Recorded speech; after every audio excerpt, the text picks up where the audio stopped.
পড়তে বসে তো কোনো পড়া খাও না, কেন কোনো শুনতে বন্ধ পড়া খাও না।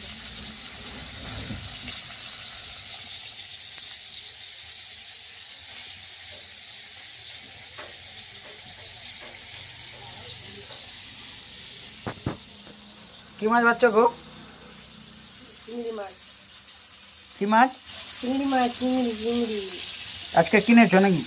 কোথায়, কার কাছে? আমাদের এখানে বিক্রি করতে আসছিল। কত করে নিয়েছে?